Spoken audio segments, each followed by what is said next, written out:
Right now, as you watch this, US and Israeli war strikes are hitting Tehran. Explosions across the same streets, the same Revolutionary Guard, the same 47-year confrontation between America and Iran. Except this time, it's a hot war, which means this is exactly the right moment to go back to 1980, the last time America and Iran were in direct crisis, and ask a question that turns out to matter a great deal. What actually happened? Not what the movie told you, what actually happened. Because there's a film that most people think they know the answer to, and almost all of it is wrong. January 28, 1980, Tehran's Mehrabad Airport, before dawn. 8 people, 6 American diplomats, and 2 CIA officers, are moving through passport control with forged documents, fake identities, and a cover story about a science fiction movie that doesn't exist. Revolutionary Guards are stationed throughout the terminal. Outside, 52 of their colleagues are still being held hostage a few miles away. If anyone looks too closely at their paperwork, the whole thing falls apart. What happens next is not quite what Ben Affleck's movie shows you, and the truth, once you know it, makes the real operation feel both more extraordinary and more human than the film ever could. Welcome to Fact vs. Film. Today we're going deep on Argo, the 2012 Oscar-winning thriller based on one of the strangest covert operations in CIA history. We'll follow the story from the fall of the U.S. Embassy in Tehran all the way to that airport morning, tracking where the film stays faithful to history, where it turns up the heat, and where the real story is stranger than anything in the screenplay. To understand how 6 American diplomats ended up hiding in Tehran for nearly 3 months, you need to understand what put them there. On November 4, 1979, Iranian students stormed the U.S. Embassy in Tehran. This wasn't spontaneous. For years, the United States had backed Shah Mohammad Reza Pahlavi, a monarch whose brutal secret police had tortured and killed political opponents. When the Iranian Revolution overthrew him in early 1979, many Iranians saw the American embassy as the nerve center of everything they despised. When President Carter admitted the Shah into the U.S. for medical treatment that October, it was the match that lit the fuse. The compound was 26 acres, surrounded by more than a mile of wall, and protected by just 13 Marines. The film's opening recreation of the storming is one of its strongest sequences, shot partly in Istanbul, partly in California, using 8mm cameras distributed among extras to give the crowd footage an authentic documentary texture. Mark Liek, one of the real diplomats who escaped that day, said it was almost the first time he'd thought deeply about what the people in the main building must have experienced. Those scenes, he said, were difficult to watch. Within hours, 66 American staff were taken hostage. Most would spend the next 444 days in captivity. But 6 Americans weren't in the main building. Mark Liek and his wife Cora, Bob Anders, and Joe and Kathy Stafford were in the consular building, a separate structure with its own door to the street. Their consul general made a fast decision. He led them out before anyone came looking. Lee Schatz wasn't with them. He'd had a bird's-eye view of the entire takeover from his office window across the street, watching the compound fall in real time. He slipped away separately and eventually found shelter with the Swedish embassy before joining the others about a week later. The film compresses what followed into a fairly clean sequence. The group makes their way to Canadian Ambassador Ken Taylor's residence, and that becomes their home for the duration. The reality was considerably messier. They first tried to walk to the British embassy compound, but demonstrators blocked their path. They fell back to Bob Anders' nearby apartment. Over the following week, they moved 5 times. The film actually misrepresents the British and New Zealand embassies as having turned the Americans away, which didn't happen. Both nations helped. The British had sheltered the group briefly. Everyone agreed the Canadian ambassador's residence was simply more secure. New Zealand diplomats would ultimately be the ones who drove the Americans to the airport. Affleck acknowledged later that he changed this to build tension and make Canada's role feel more singular.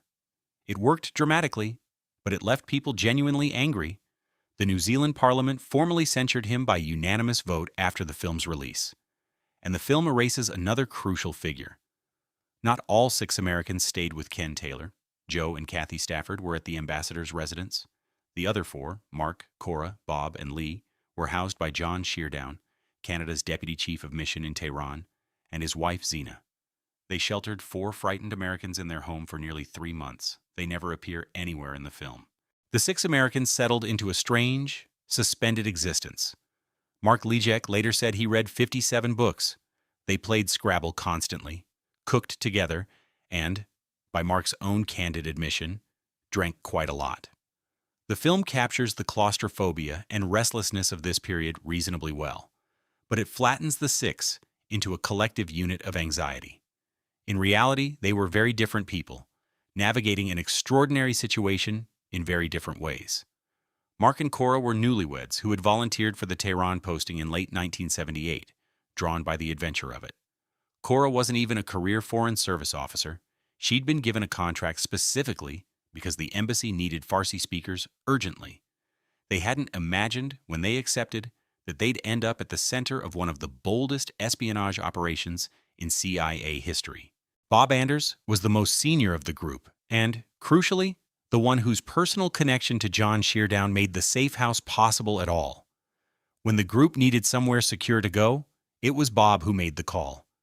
Sheardown's response was immediate: "Why didn't you call sooner?" These were not reluctant hosts pressed into service.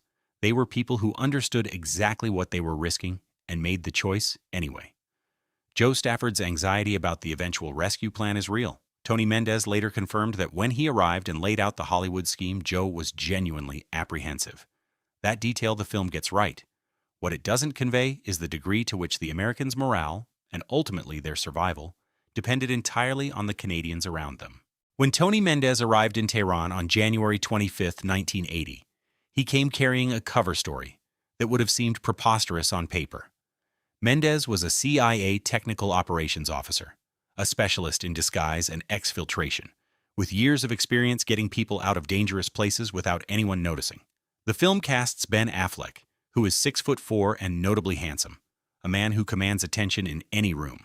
The real Mendez was 5'7", with dark skin, dark hair, and what one account described as thoroughly ordinary features. A man who could blend into almost any crowd across 3 continents without being noticed. That physical invisibility was itself a professional skill, one the film's casting simply couldn't replicate. Mendez himself had no objection to Affleck playing him, but the contrast is worth sitting with. The idea had come to Mendez weeks earlier, alone at home and packing for the mission. He was watching Battle for the Planet of the Apes on television when it clicked. A Hollywood film crew.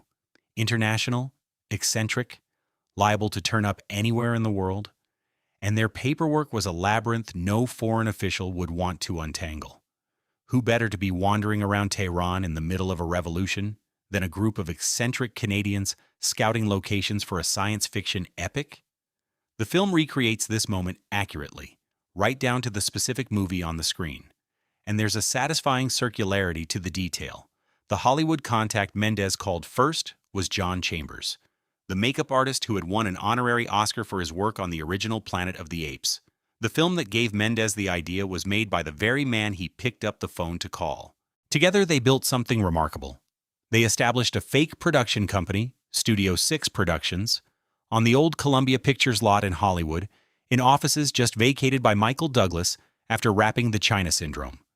They printed business cards with working phone numbers. They ran full-page advertisements in Variety and The Hollywood Reporter. They staged script readings for the press. The script itself was an adaptation of Roger Zelazny's 1967 science fiction novel, Lord of Light.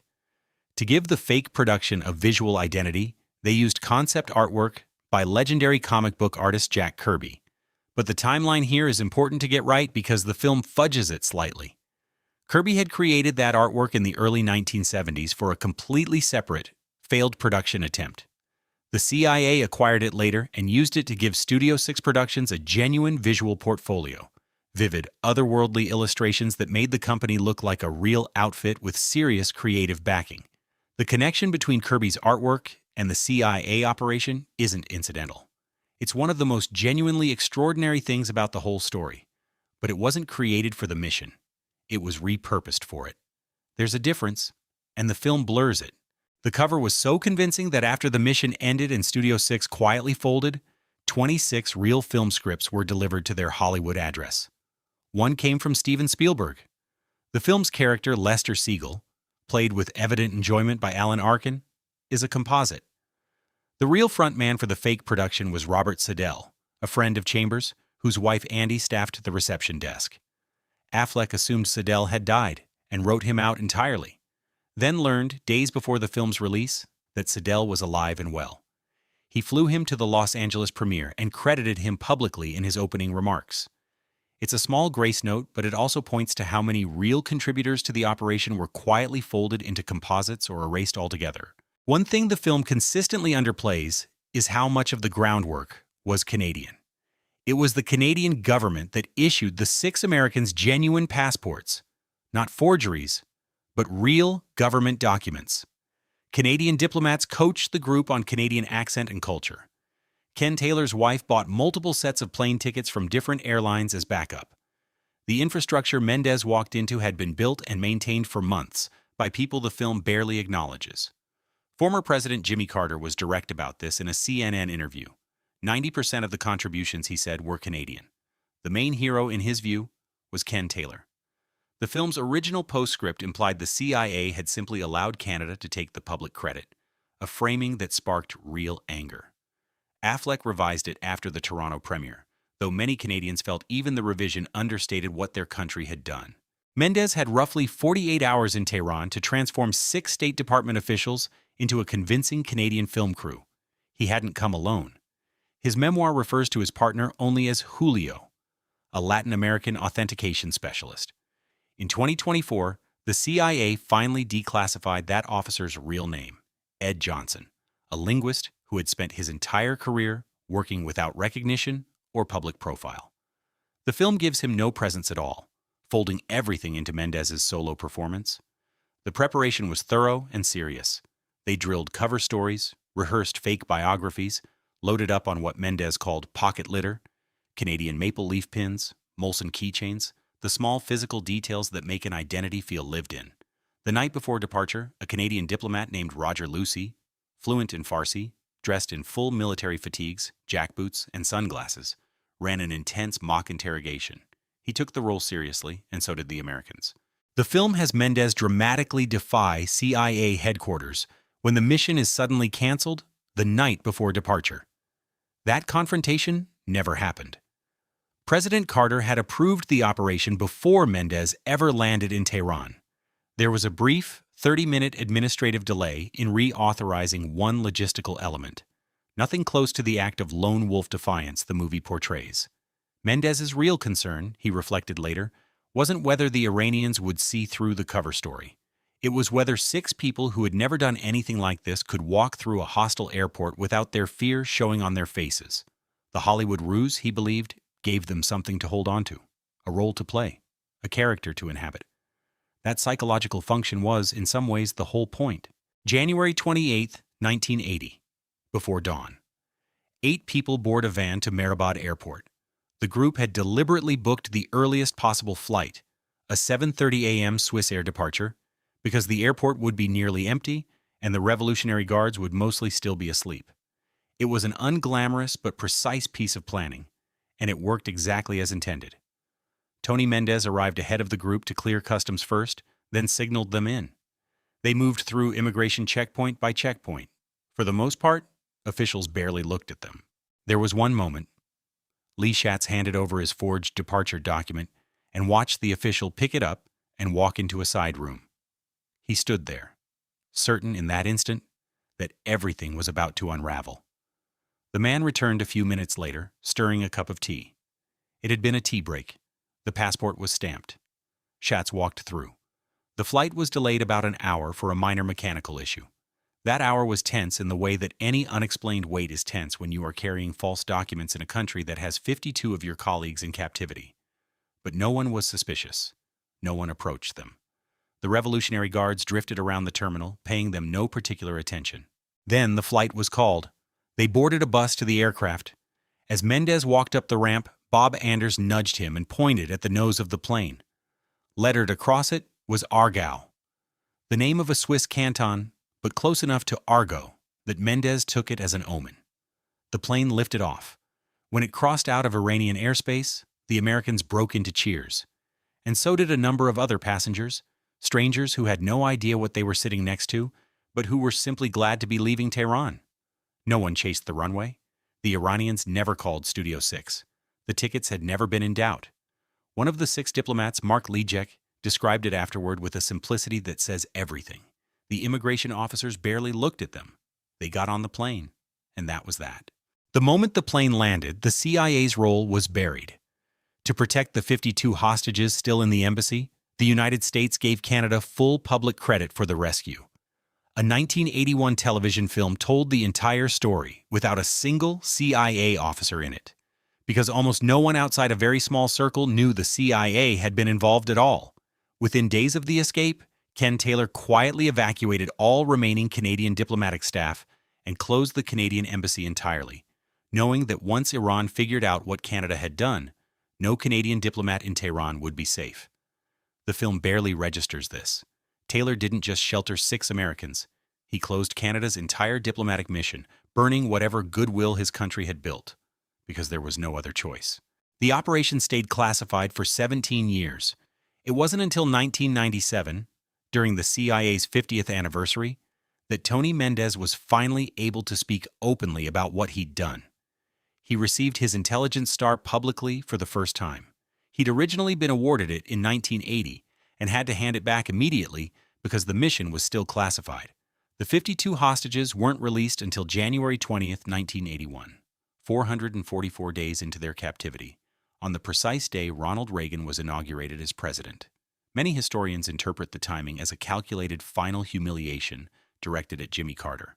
As for the 6 diplomats themselves, most returned to normal foreign service careers. Mark and Cora Lijek went back to regular postings. Bob Anders continued his diplomatic work. Lee Schatz returned to agricultural affairs, the field he'd been working in before any of this happened.